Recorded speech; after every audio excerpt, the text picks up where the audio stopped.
And we're going to talk, I've titled this Password Managers, What Do the Experts Use? And we have, of course, an esteemed group of people who I introduced earlier that are going to talk about various topics. Just to review that, I'm going to give a summary of what the problem is. Hewie's going to talk on wisdom. He has 30 years of a lot of wisdom in what he uses. Bob's going to tell us how to export data from password managers. Ray's going to talk about alternatives to password managers. Bill's going to talk about seniors' challenges using password managers. And Mike's going to talk about where did he go from LastPass. So everyone's going to talk for about 5 minutes.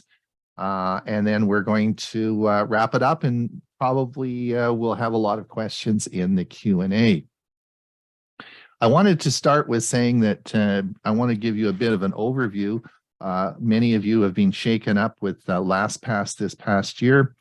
I wanted just to let everyone know in the United States in 2022, there were 4,100 companies that were hacked. Bob probably has reported on all of them over the past 52 weeks, right? He's let us know.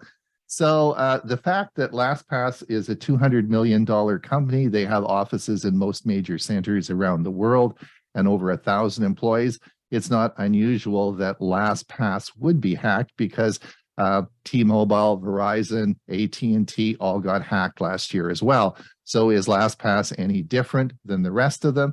Well, that's something that we'll have to talk about. Now, part of the problem occurred was the sensational headlines that you read in the news articles around the world about LastPass being hacked. And these all, of course, a lot of the headlines really wanted you to click the button so that you could read the article. Once you read the article, most of the article said that your passwords were not compromised. Now, just to let you know how LastPass and most of the password managers work is that when your passwords are stored on the LastPass server, before they leave your computer, they are encrypted into what we call 256 AES, and that's Advanced Encryption Standards. And that's what the military uses. I guess, bad pun, Bob, you have to give me some little bit of leeway here. Bomb-proof. We'll call it bomb-proof, all right? So it's bomb-proof, and it gets up to the cloud. Well, when it gets to the cloud, LastPass encrypts it again. So it is double encrypted. Now, how do you unencrypt something? Well, you have a master password, which you have, and that never leaves your computer. So really, it is bomb-proof. So what actually happened with the hacks? Well, it's like all the other hacks that occur. Your username, your email, your information, personal information probably got leaked. In my case, I have a paid account with LastPass. Since I pay with it PayPal, they don't have my credit card number, so I'm not particularly worried. But if should LastPass do better than they did? Well, you could say yes, but so should Verizon, T-Mobile, and all the other 4,100 companies that we report on as well. So your passwords are secure. Now, I wanted just to share my screen and show you something that you should be aware of. Let me just have a look here. Now, if you look at this, I published this in our Saturday's newsletter, and this is a graph of what we talk about, a brute force attack graph. And this is, you can download the software free, and this is running on your average computer. And if you look on the left side, you'll see the number of characters in a password going from 4 down to 18. And across the top, you'll see numbers, lowercase, upper and lowercase, random, and then a computer-generated upper and lowercase with complex symbols. What I want you really to pay attention to as we come down here to under 6 or lower characters here, the brute force attacks will instantly get all of them, all right? So if you are generating even a computer-generated password of 6 characters, the software will instantly recognize what the answer to your question is. Normally what we do is we come down and we look at under 8. So 8 is, you really want your passwords over 8, because if you add a lowercase letter in there as well, you at nine characters, you will find that you won't it won't get it right away. And if brute force doesn't get it on the first try, they'll go to someplace easier. So what we often say, you want them nine characters or more. But I wanted just to tell you a little story, a nursery rhyme. Mary had a little lamb. That actually is 18 characters. All right. So if you go down and just have Mary has a little lamb, you're down to 18 characters here. And that's a pretty formidable password. Now, my house number is 69. I live at my house number on my house is 69. So if I said Mary has 69 lambs, little lambs, that adds another complex, because now we have a number in there. And then if I capitalize Mary and little and lamb, we have a very, very, very strong password that is a rhyme that you'll remember. Today, one of the problems, of course, is with complex passwords that computers generate is you'll never remember them. And it's very difficult to get them if you have to manually enter in. So I wanted just to remind everyone that, but I'm going to stop the share now.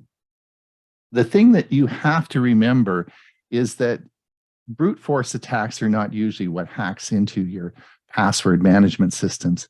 It's spam and phishing, which Bob talks about every week. For 52 weeks, Bob every week tells us all about the phishing disasters that occur, and that is why passwords are so badly. So the whole concept of passwords is very poor, because it is very easy to get you to give up your very secure password through phishing attacks. And Bob, Hewie, and I have all been had close calls this year, and it's just a matter of time until someone smarter than you figures it out, and they'll nail you with it. And because you're going to give up your secure password.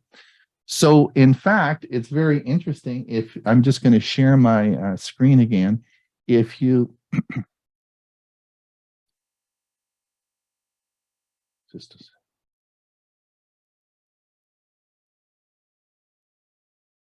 Does that show up passkeys? Is that it? Can you see that, Hewie? Yes. Yeah. This was in the article that was out this morning, and we've talked about this for a while. And the consortium of Apple, Google, and Microsoft are talking about, and it looks as though this year passkeys will be a combined effort of the three. This just was on the news this morning, and will hopefully be able to replace your passwords with some sort of physical key that will be much better than passwords. Passwords are a problem. The last thing I had to say is that I sleep well at night. Not even, I may not be perfect on my passwords, but I wanted to let you know that two-factor authentication is the thing that's going to protect you. If you haven't got two-factor authentication set up, you may get your passwords hacked, but if you have a second level of security with two-factor authentication, you'll be safe. Hewie, have you got some wise words of wisdom to impart on us now? I certainly do. You know, I'm never one for not being able to talk about things. So let me share my screen, and I'll bring this up and full screen up. I've just got a few slides. We're doing all of this live. We're not pre-videoing this. But last night, I followed Mike Ungerman's suggestion on how to delete LastPass. I added LastPass as a second password manager, and I had quite a bit out there. And his recommendation was to go to LastPass and delete my account, which would delete my complete list of words, and then delete the app on my computer. And I did that last night. And this was the message I got this morning on my email that it has been deleted and it's all gone. And then I had removed it from my computer as well. So I'm glad that's gone. It was due to be renewed in 5 days, so I'm glad I did that anyway, or it would have automatically renewed me for another year.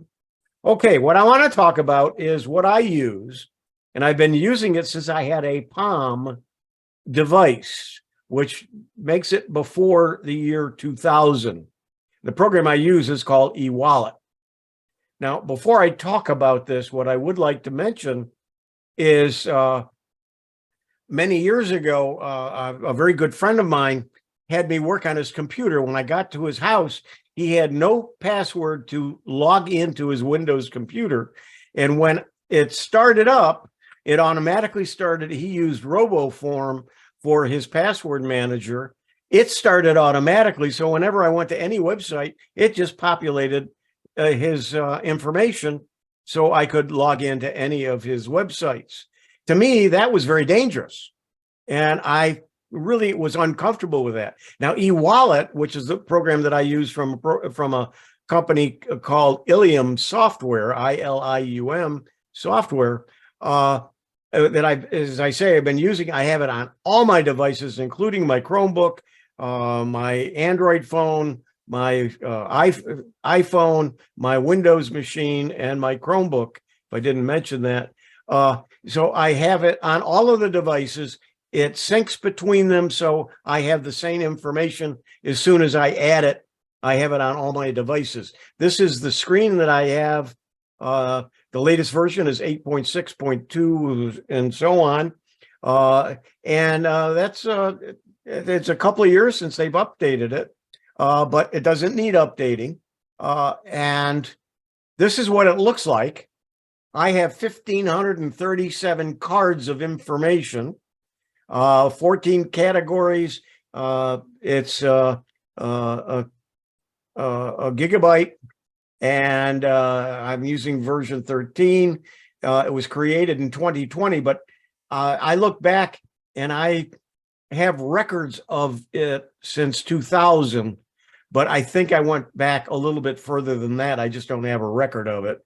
But the last time I changed my password was several years ago, and I probably need to do that. It is a long password, and it does use 256 K encryption. This is what it looks like. Now, here's one of my cards. I'm using screenshots so I can block out information. But what it would look like is, and it works differently than the password manager you probably use. I have to go into the program and then click on the link or the URL, which is right here. Click on the URL, and that opens up my browser and goes to the website and signs me in. So I can't just go to the website and look for the information. I have to do it the other way around, which is a better protection, I think. This is the information you'll see on the left that for one of my sites, actually it is the ℎ𝕠𝕟, and you can see that I keep a lot of information in that record. And so I made it a little bit larger here so you could read a little bit of it. But what I've done is each time I update and pay the update or upgrade fees, I capture all that information, and I do keep it in my password manager. And if I go to a website and it wants me to create a password, I use the password generator. Now they have an advanced one that you're seeing here, and I can use just lowercase, uppercase, any combination of these just by clicking on them. And I frequently use the dictionary, which will take a couple of words and put it up here. And then usually, and I also have numbers, so it puts some numbers in it as well. And then I can generate the password. If I don't like the one, I can click it again. I get several copies of choices. And then once I find one I want, I insert the password and close, and it puts it in my in my record or my card for the wallet. So that's what I use and how I use it. And let me stop sharing. Thank you. Thank you. Thank you, Hewie. Did I keep it under 5 minutes? You did. You did. Thank you so much. Bob, can you tell us, People are obviously wanting to maybe change their password managers. How easy is it to move all those passwords to a different password manager? Each of the password managers has the ability to export the passwords that it currently saves.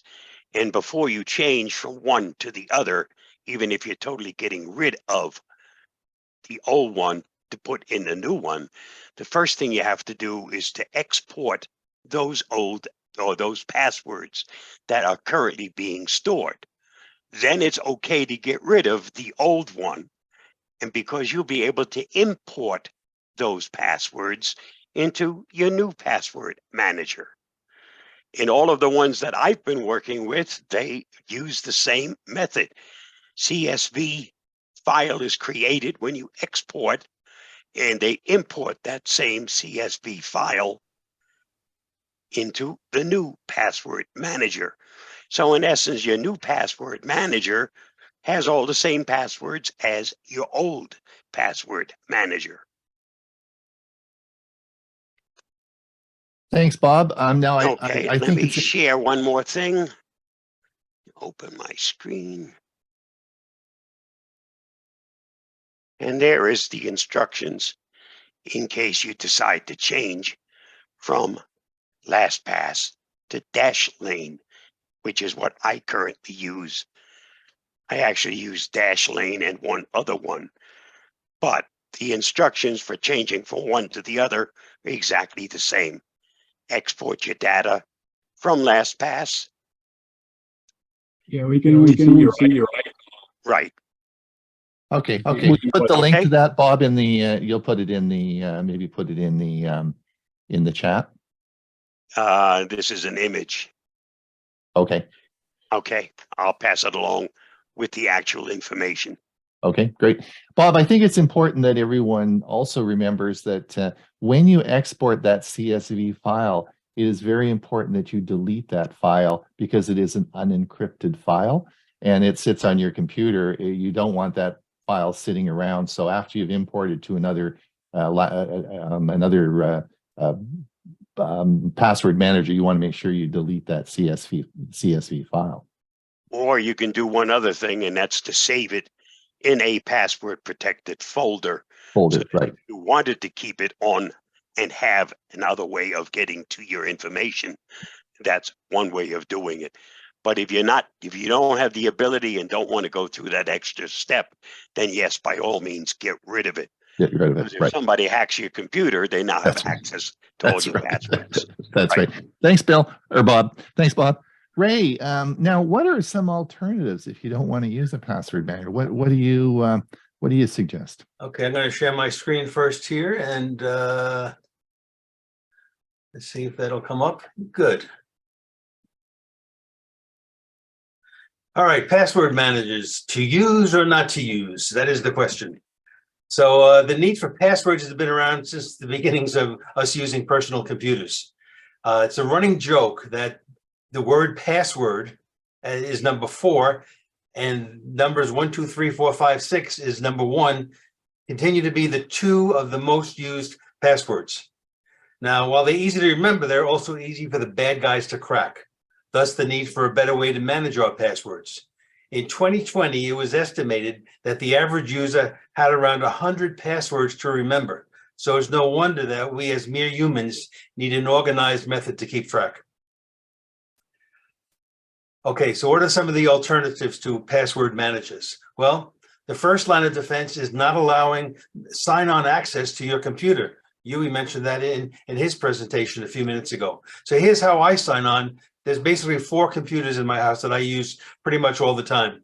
My main one is an HP Envy desktop, and I put on it a high-end Logitech 4K Pro webcam with facial recognition. So these all use the Windows Hello system. I have an HP desktop, my Plex server. On that one, I have an inexpensive facial recognition webcam. I have a Surface laptop that has built-in facial recognition. And even on my old 12-year-old HP laptop that I use for my music collection, there's a fingerprint reader. So I'm big on the biometrics.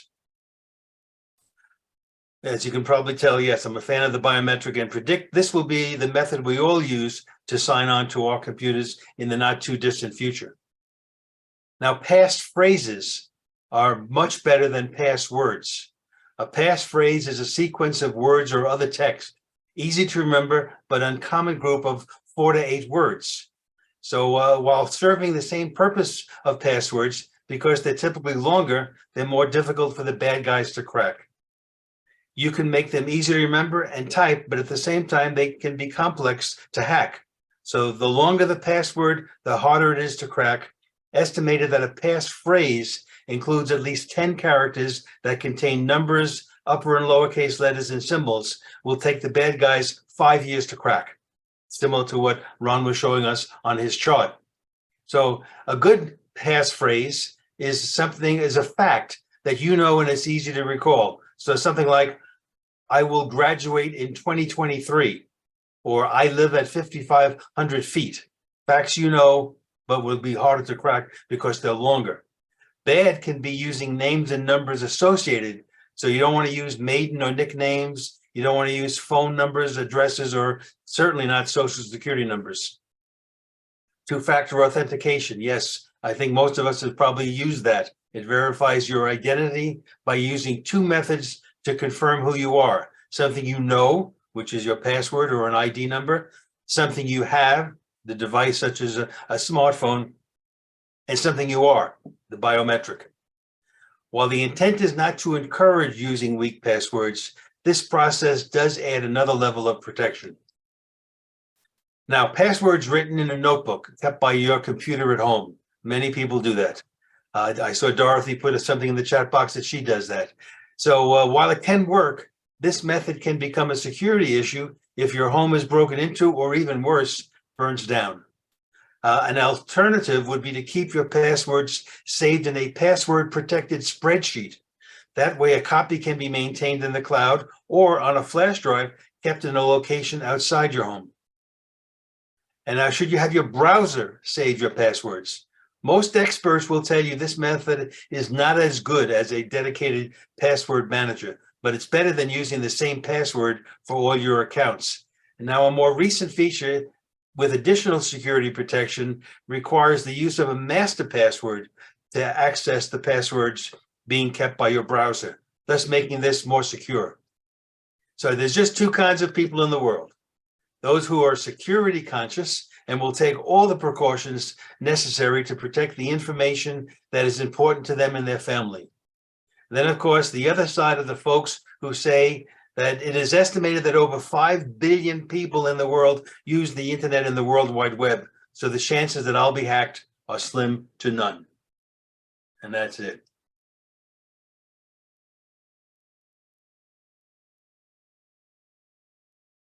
Thanks, Ray. That was great. We obviously are on the same page. Mary had a little lamb. Passphrase is better than password. Exactly. 18 characters. So there you go.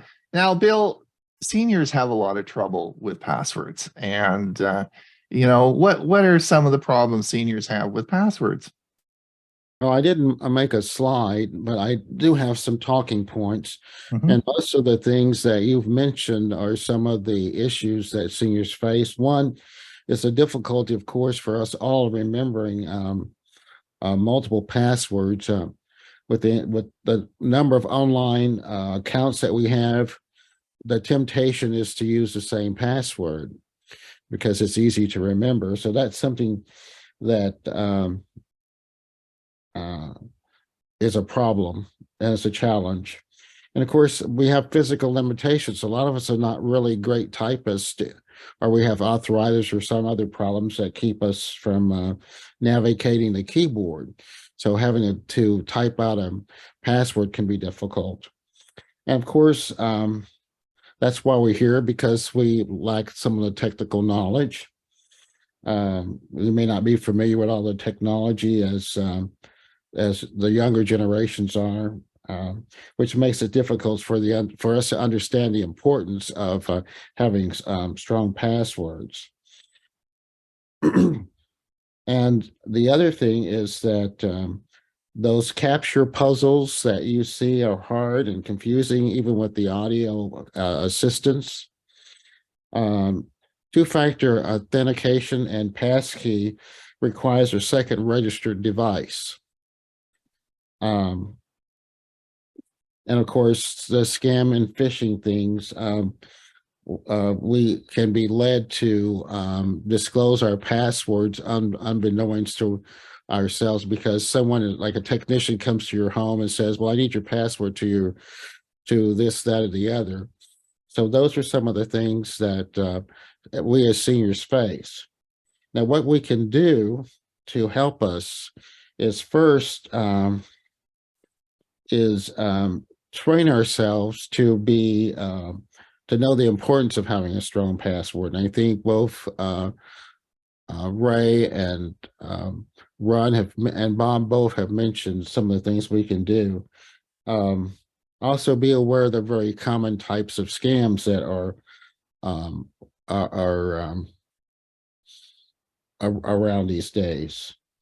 We can use simple password management tools. There are password books. I know Bob said that that's not something that we really need to do, but having those passwords in a secure spreadsheet where you can put in the cloud is always would be available. If something should happen to your house or the book gets stolen, you can have at least a record of what was in that book. And the other thing is understand when you're creating a password, what's the requirements, what's needed to make it secure. And of course, we talked about using phrases. For example, here's one that I created just off the cuff. 3 cows and 5 foxes flew over the fence. Now that's just a phrase that I created, but it has all the characteristics of a good password. It has a numeric, it has a character, an ampersand for the end, and then it's a total of 31 characters, which makes it a very long password. And for someone to be able to guess that would be kind of, I mean, you can just throw words together, pots and pans or cold or whatever, and then add a number or a character, and you have a really good password, and you can easily remember what that is. Now, the other thing that you have to remember is that on multiple devices that have the same apps, they use the same password. For example, if you have an iPhone and an iPad, those devices share the same apps as well as passwords. So if you have a Gmail account, you will want to use the same username and password to access your Google apps. In that way, you simplifies the number of passwords that you need, because you're using the same passwords across a suite of services. And if you have a strong password, you should be okay. The other thing is that we mentioned passkeys being developed by Google, Apple, and Microsoft. I've seen a lot of those already. And the thing about it is that you have to have a second device. So if you have two-factor authentication or use a passkey, you're going to have a registered device to access the code that will be sent to you to allow you to get into your service or what are your program, whatever you're using that two-factor authentication. So just be aware that you have to have a smartphone or a tablet or something that you can use to intercede, and an active email address as well. And of course, lastly, never give out your password for any reason. And if you do, change it. Thanks, Bill. Excellent suggestions. Now, Mike is going to talk. I'd asked Mike to talk about where do we go from LastPass. If you decide you want to move on, Mike, take it away. Okay, I will also share my screen. Go ahead.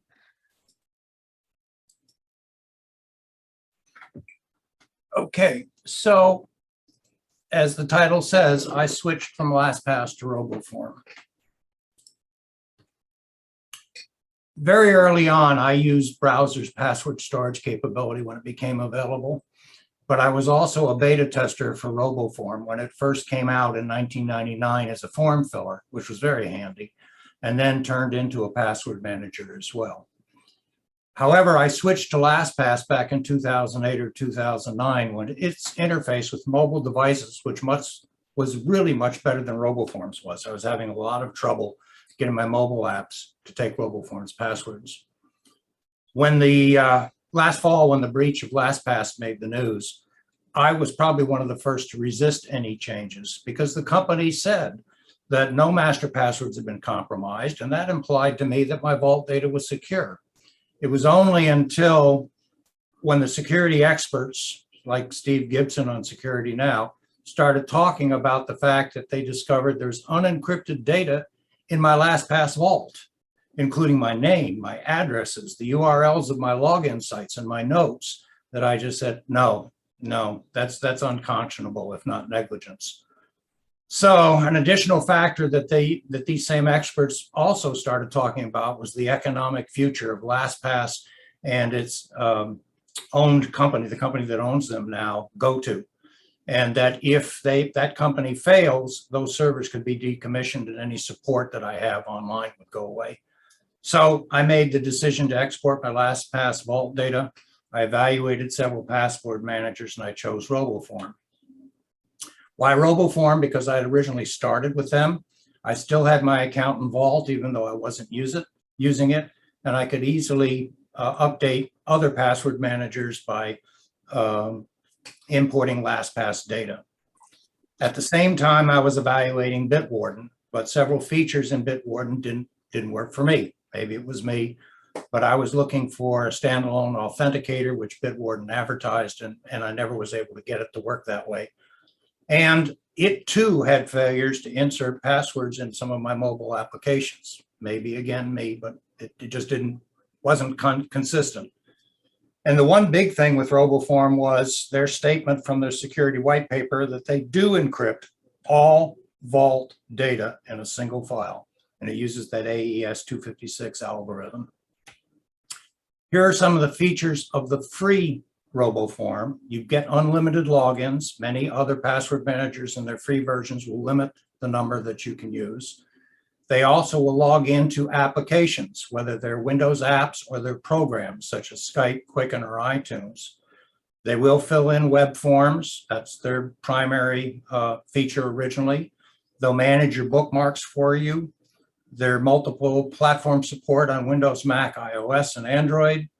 They will you can send a secure login to a family member or friend, like a one-time login to a site and just pull it from your vault. The strong encryption and emergency access, you can designate somebody to pick up your account.